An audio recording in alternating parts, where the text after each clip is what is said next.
5 बुद्ध की संकल्पना। ये 5 बुद्ध, इनके नाम क्या क्या हैं? बौद्ध परंपरा के 5 बुद्ध, जैसे काकुचंद,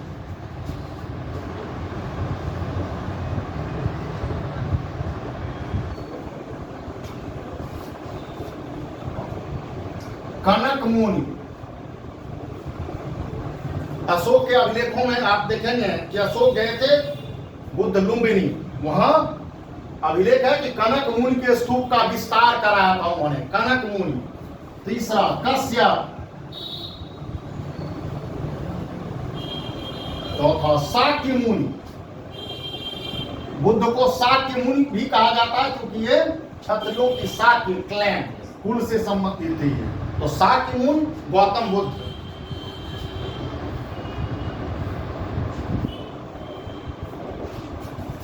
और 5वां मैत्रेय, आने वाले बुद्ध।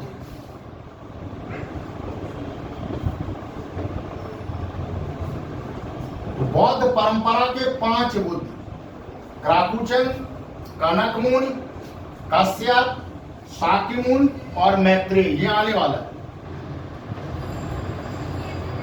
बोधिसत्व के अंतर्गत भी ये आने वाले बुद्ध के रूप में। अब चूंकि महायान शाखा के अंतर्गत बोधिसत्व की संकल्पना स्वीकार की गई है, मतलब ऐसा जीव जिसके अंतर्गत बोधि चित्त विकसित हो गया है ना, वो अपने जीवन को दूसरे की भलाई के लिए लगाता है, कल्याण के लिए लगाता है।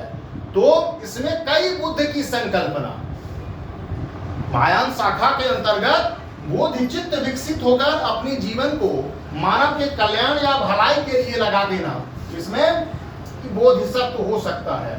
इसमें बोधिसत्व ये नाम, बौद्ध परंपरा के बोधिसत्व।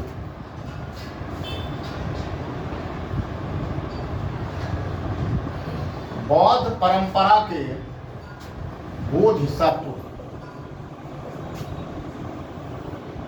आप देखेंगे बुद्ध की जो प्रतिमाएं बनी हैं, उन प्रतिमाओं में अलग अलग स्वरूप दिखाया जाना, उससे बोधिसत्व की।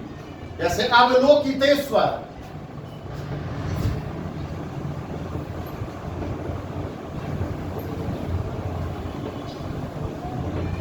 अवलोकन किया जाना, ऑब्जर्वेशन, नीचे की ओर, डाउनवर्ड। अधोमुखी, अवलोकितेश्वर का मतलब है अधोमुखी, नीचे की ओर। दयालु, काइंड हार्टेड, टॉलरेंट, सहिष्णु।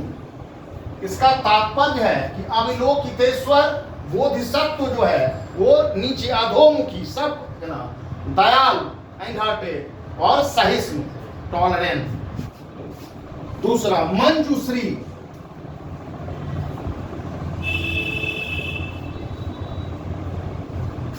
आज मंजूश्री का पुस्तक भी है, मंजूश्री। इसका अर्थ है ज्ञान प्रसाद।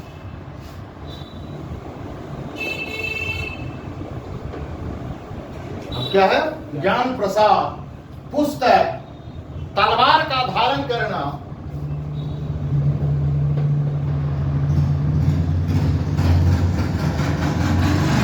ज्ञान तलवार का धारण करना। और मतलब आज मंजूश्री पुस्तक भी है, हाँ, ज्ञान, तलवार धारण करना और ज्ञान का बोधिसत्व, ज्ञान का प्रतीक है, ज्ञान का बोधिसत्व।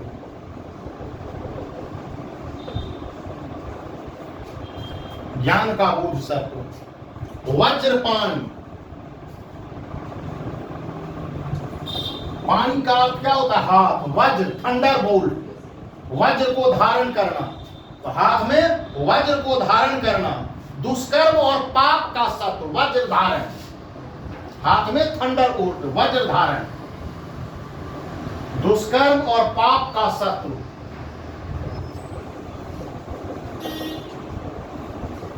क्योंकि ये प्यूरिटी पर बल देता है शत्रु।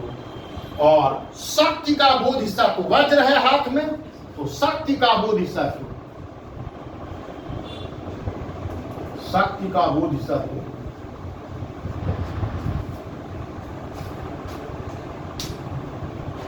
पद्मपान, क्षितिगर्भ, पद्म पानी ले लीजिए।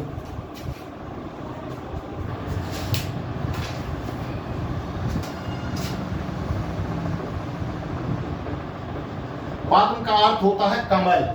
पानी मतलब हाथ में कमल धारण किए हुआ, पद्म पान।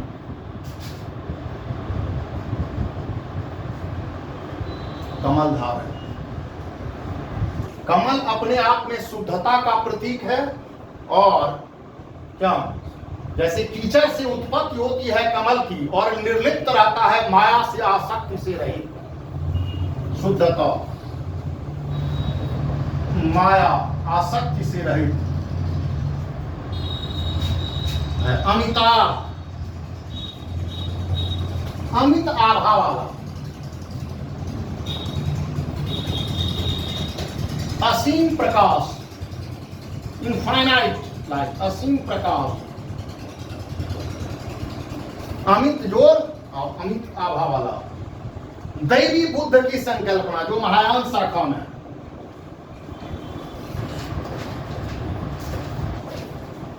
बुद्ध में दैवी गुणों का निहित होना। और बाद में तो देखेंगे बुद्ध को 10 अवतार के अंतर्गत 9वें अवतार का भी रूप दे दिया गया था अवतार में। तो दैवी बुद्ध में दैवी गुणों का निहित होना।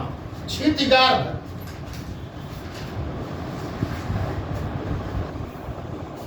ये भी शुद्धता का प्रतीक।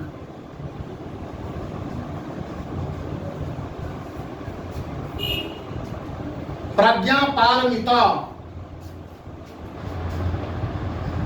प्रज्ञा पारमिता, प्रज्ञा मन, पारमिता गुणों को कहा जाता है। प्रज्ञा पारमिता ये भी पुस्तक है और ये बोधिसत्व भी मन का देवता। प्रज्ञा पारमिता मन का देवता।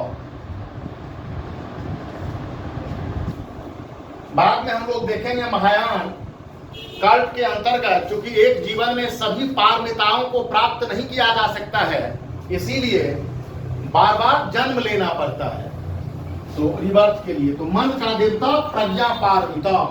और मैत्रेय, बौद्ध परंपरा के 5 बुद्धों में भी हम लोगों ने देखा था, तो मैत्रेय आने वाला बुद्ध।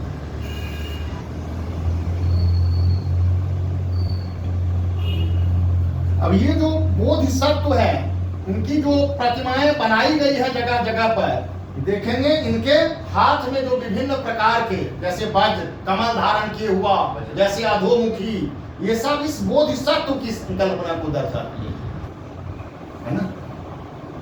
बोध के रूप भी बोल सकते हैं इसको, के रूप ये, लेकिन बोधिसत्व अर्थात ऐसा जीव जो निर्वाण को प्राप्त कर लिया, अपने जीवन को मानवता के कल्याण के लिए। बोधि चित्त, शुद्ध हो गया है उसका चित्त। बोधि चित्त मतलब बोध हो गया है, जैसे बुद्ध को संबोधि की प्राप्त हो गई थी, निर्वाण की प्राप्ति, निर्वाण को संबोधि भी कहा जाता है, ये है ना।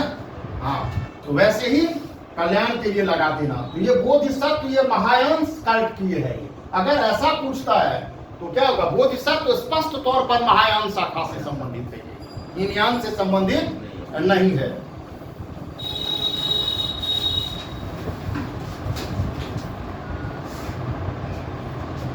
तो यहां से भी प्रश्न आ जाते हैं। लोग देखते हैं कि बौद्ध धर्म से संबंधित जो पुस्तकें हैं, जो टेक्स्ट्स हैं, यहां से भी प्रश्न पूछ लिए जाते हैं। कुछ पुस्तकों के नाम दे दिए जाएंगे, रचयिता के नाम, जो इनकी रचनाकार है, या किस कल्ट से रिलेटेड है यह पुस्तक, किस शाखा से। तो बौद्ध धर्म के प्रमुख ग्रंथ, बौद्ध धर्म के प्रमुख ग्रंथ,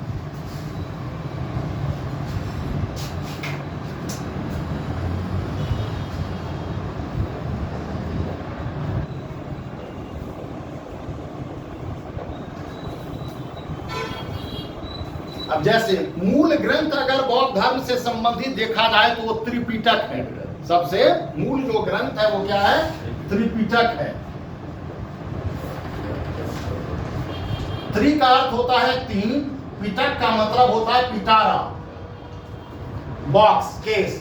तो इस बक्से में करके जो कंपाइल किया गया था बुद्ध की शिक्षाओं का, वो सुप्त पिटक और विनय पिटक के रूप में, जो प्रथम बौद्ध संगीत से है ना, और तृतीय बौद्ध संगीत में अभिधम्म पिटक है ना। तो तीन पिटक के अंतर्गत आता है क्या? त्रिपिटक पाली भाषा में। कि भाषा क्या? पाली। त्रिपिटक के अंतर्गत शुद्ध पिटक। तो शुद्ध पिटक में बुद्ध की शिक्षा या उपदेशों का संकलन है। बुद्ध के उपदेशों का संकलन, बुद्ध के उपदेशों का संकलन या शिक्षाओं के संकलन। इसमें बुद्ध के शिक्षाओं के संकलन है। और तीनों पिटकों में ये सबसे बृहत है। तीनों पिटकों में सबसे बृहत है ये। और ये 5 भागों में विभक्त है। शुद्ध पिटक 5 भागों में विभक्त है।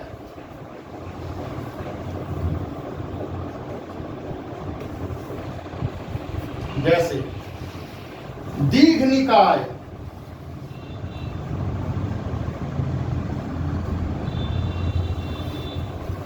मध्यम निकाय,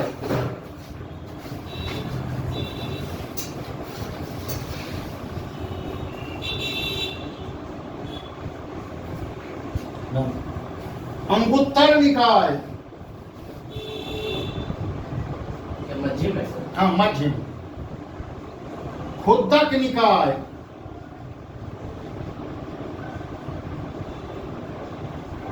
और सम्यक निकाय।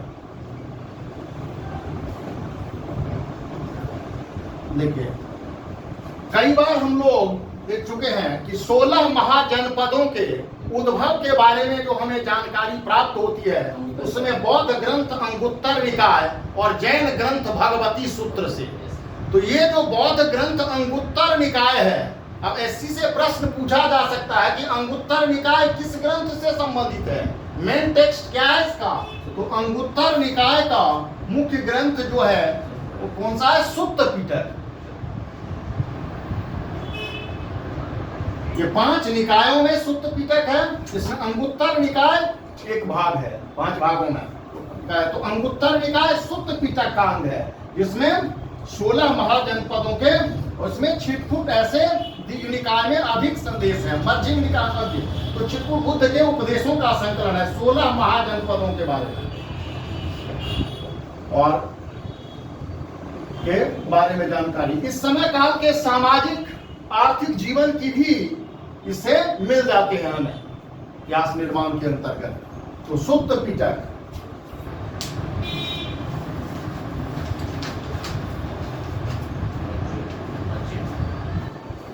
पांचों हो गया ना?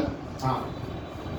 तो तीनों पिटकों में सबसे बृहद जो है वो क्या है? सुत्त पिटक है। विनय पिटक,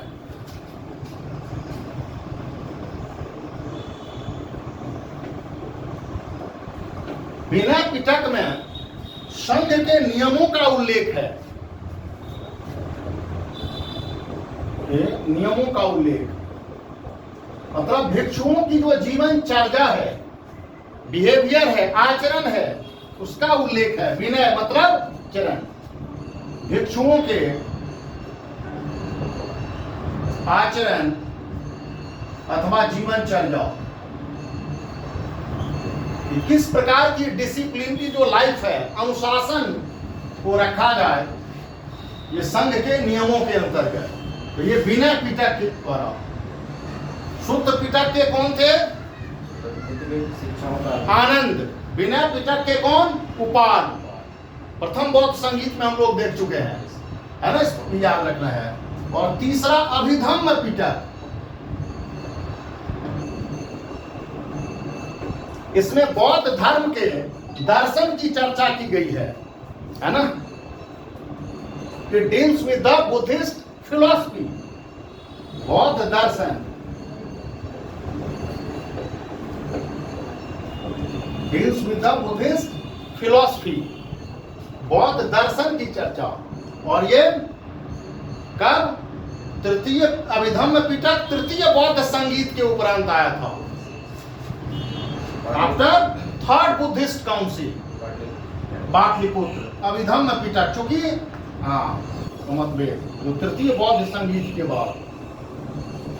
तो त्रिपिटक त्रिपिटक जो पाली भाषा में है, ये बौद्ध धर्म के मूल ग्रंथ के रूप में है।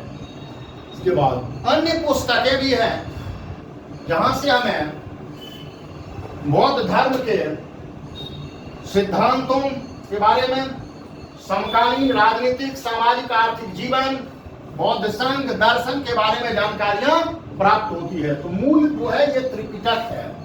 जो अदर टेक्स्ट हैं उसमें आप देखेंगे मिलिंद पन्हो नामक एक पुस्तक है, जिसमें Greek, Indo Greek ruler Menander और बौद्ध भिक्षु नागसेन के बीच में डिस्कोर्स। पिछले क्लास में आप लोगों को बताया था कि प्रतीति समुत्पाद जो बौद्ध दर्शन का आधार है, प्रतीति समुत्पाद की चर्चा वहां की गई है। बताया था ना कि एक तालाब है, शांत तालाब में जैसे कंकर उछला जाता है तो इससे क्या विक्षोभ उत्पन्न होता है ना। तो प्रतीति समुत्पाद की चर्चा मिलिंद पन्हो नामक, और इस ग्रंथ में वो नंद वंश के भी बारे की चर्चा हुई है जो उन्मूलन चाणक्य ने किया था। तो दूसरे ग्रंथ में लिखिए, अदर टेक्स्ट में, अन्य ग्रंथ में मिलिंद पन्हो।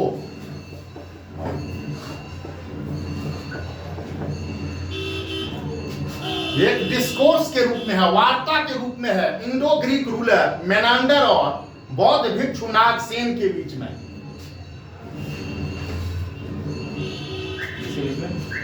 किसके बीच में था?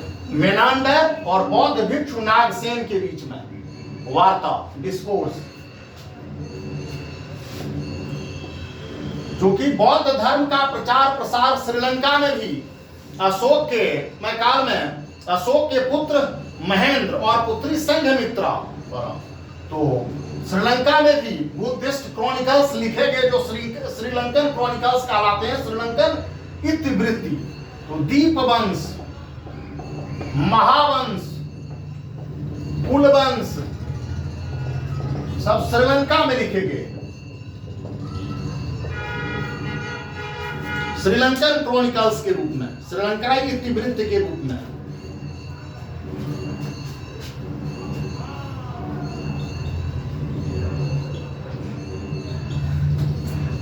अगली पुस्तक है ललित विस्तर। ये महायान शाखा का ग्रंथ है जिसमें बुद्ध के जीवन का, जन्म का वर्णन है। महायान शाखा, महायान शाखा से संबंधित बुद्ध के जन्म का वर्णन, जन्म का वर्णन। ललित विस्तर। माध्यमिक कारिका,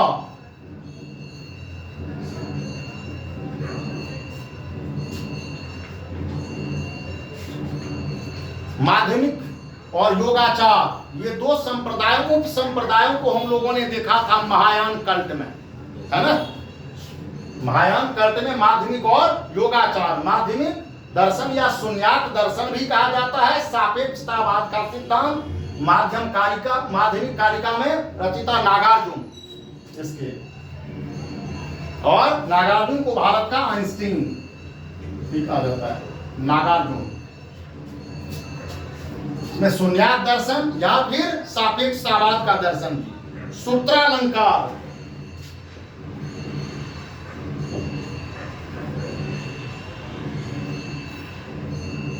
सूत्रालंकार भी महायान शाखा के योगाचार दर्शन से संबंधित, योगाचार, इसे विज्ञानवाद भी कहा जाता है, विज्ञानवाद। सूत्रालंकार। लंकावतार सूत्र, लंकावतार सूत्र,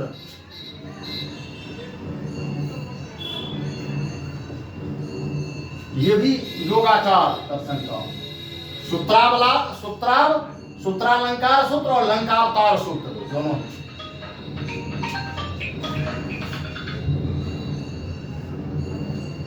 अभिधम्म कोश,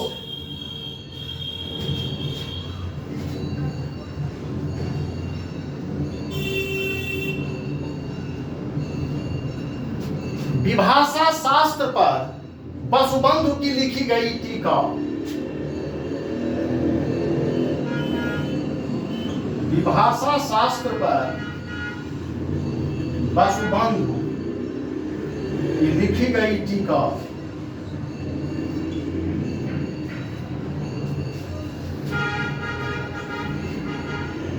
बुद्धिमार्ग, बुद्ध घोष,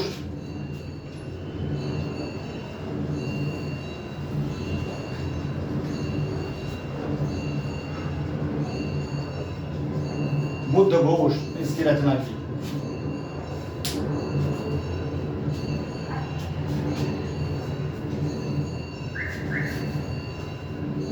प्रज्ञा पारमिता कारिका नागार्जुन, प्रज्ञा पारमिता, प्रज्ञा ज्ञान, पारमिता गुण, पारमिता कारिका नागार्जुन।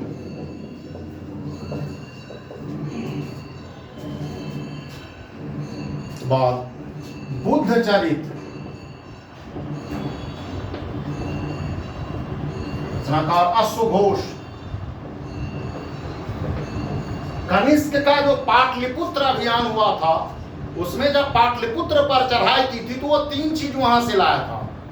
बुद्ध का भिक्षा पात्र, अश्वघोष नामक दार्शनिक और एक मुर्गा, है ना, ये 3 चीज। तो अश्वघोष दार्शनिक थे, इनकी तुलना मिल्टन और गेटे जैसे कवियों से की जाती है।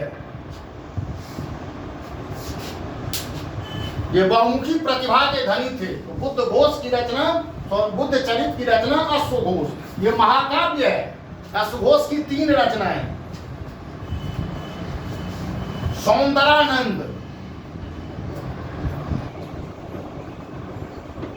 बुद्ध के भाई सुंदर आनंद के प्रव्रज्या ग्रहण करने की घटना, ये भी अश्वघोष रचना का।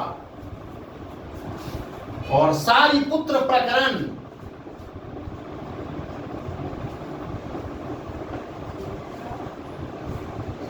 ये भी अश्वघोष की रचना। जहां ये 2 बुद्ध चरित और सौंदरानंद एपिक है, क्या है, महाकाव्य है। ये बुद्ध चरित, बुद्ध की बायोग्राफी, बुद्ध के सौतेले भाई सुंदरानंद की प्रव्रज्या ग्रहण करने। वहीं सारिपुत्र प्रकरण है, तो प्रकरण है तो ये नाटक है, ड्रामा है।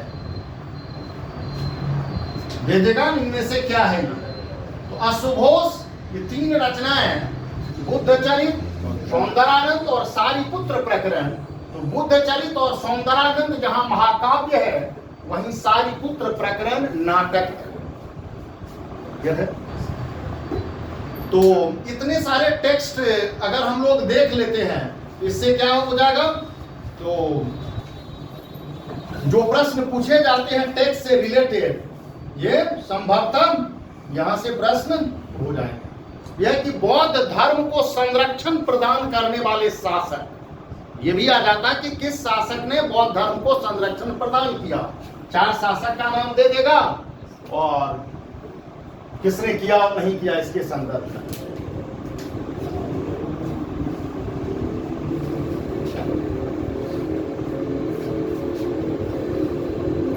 तो जो अगला है वह बौद्ध धर्म को संरक्षण प्रदान करने वाले शासक।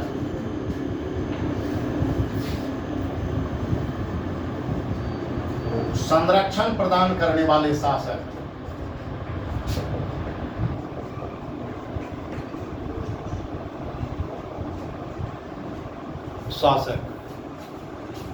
तो बुद्ध के समकालीन जो मगध के शासक थे, बिंबिसार, है ना, बिंबिसार,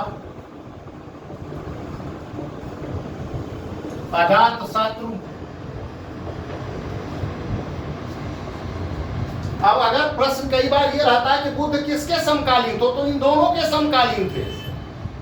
बिंबिसार और अजातशत्रु जो 2 मौर्य शासक थे, इन दोनों के समकालीन थे।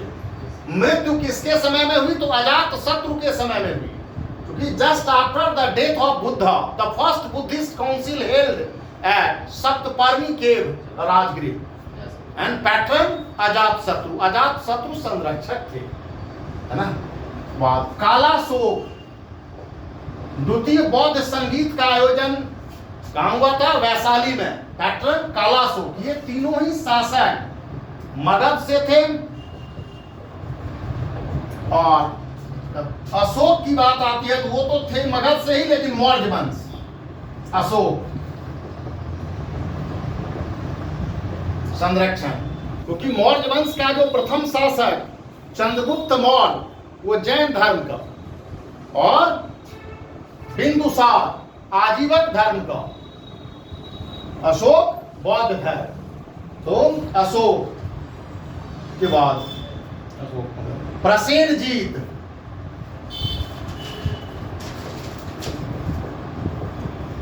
कहां के शासक? कोशल, प्रसेनजीत। और उदयन, उदयन कौशाम्बी, बस। मिनांडर, मिलिंद पन्हो ग्रंथ से इंडो ग्रीक।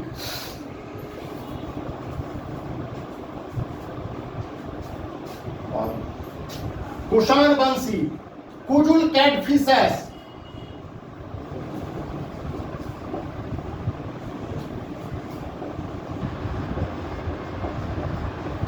कनिष्क, ये कुषाण डायनेस्टी से, कुजुल कैटफिशेस, कनिष्क। सातवाहन शासकों ने भी, है ना, भूमि अनुदान दिया था, और वहां भी नागार्जुन कोंडा आदि क्षेत्रों में आप देखेंगे तो बौद्ध क्या महास्तूप। तो सातवाहन रूलर्स,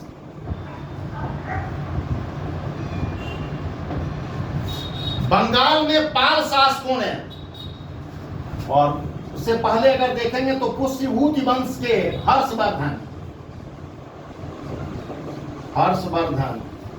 पुष्यभूति वंश,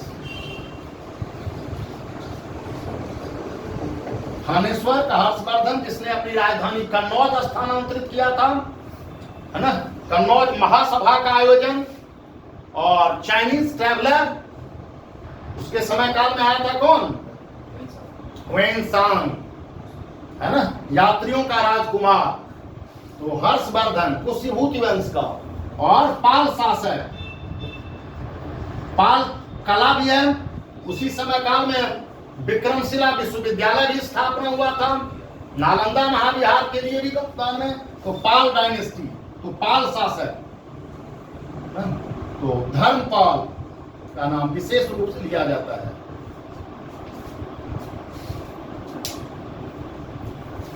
तो इन्होंने बौद्ध धर्म को संरक्षण प्रदान किया।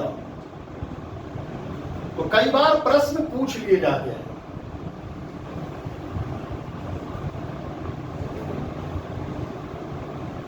है ना, जीवित रहते हुए केवल बिंबिसार थे। हाँ, जीवित रहते दोनों थे, मतलब जब बुद्ध का, जब दोनों के समकालीन थे दिए, इन दोनों के काल में नहीं थे। इनके समय काल में नहीं, तो बाद की बात है ये। मतलब अजात शत्रु के समय काल में ही बुद्ध का निधन हुआ था। अजात शत्रु के समय काल में ही बुद्ध का निधन हुआ था। उनके ठीक निधन के पश्चात प्रथम बौद्ध संगीत का आयोजन हुआ, जिसका उद्देश्य था बुद्ध की शिक्षाओं का संकलन करना, है ना, जिसमें कि 2 पिटक आए, सुप्त पिटक और विनय पिटक। तो ये अजात और बुद्ध के जो अवशेष के शरीर के, उनको 8 भागों में बांटा गया था, और 8 भागों में बांट करके उन जगहों पर स्तूप बनाए गए। बुद्ध के अवशेष को कहा गया था 8 भागों में। तो ये बौद्ध धर्म को संरक्षण प्रदान करने वाले शासक। कई बार कुछ क्षेत्र के बारे में पूछ देता है, कुछ शासकों के बारे में पूछ देता है। अब जैसे शासक, तो बुद्ध के समकालीन अगर शासक के नाम आ जाते हैं तो 2 शासक तो आपको बिंबिसार और अजात शत्रु मगध से ही। एक शासक कौशल के प्रसेनजीत, इसके शासक समकालीन शासक, है ना, बत उदयन, ये भी बुद्ध के समकालीन थे, है ना, कौशाम्बी के। और इन क्षेत्रों में बुद्ध ने यात्रा भी की थी, और बुद्ध ने अवंती जनपद की, महाजनपद की यात्रा नहीं की थी। अपनी वृद्धावस्था का उन्होंने हवाला दिया था। लेकिन समकालीन शासक जो है उनके, वो कौन? चंड प्रद्योत। हाँ, मतलब अवंती का शासक चंड प्रद्योत, मतलब बशर्ते बुद्ध वहां नहीं गए, लेकिन समकालीन शासक चंड प्रद्योत उन्होंने भेजा था, लेकिन बुद्ध नहीं गए थे। निश्चित से भेजा था, तो चंड प्रद्युक्त।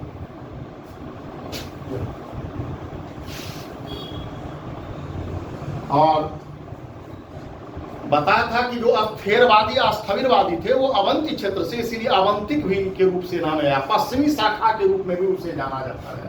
तो यहां से मुझे लगता है कि जो संरक्षण वाला है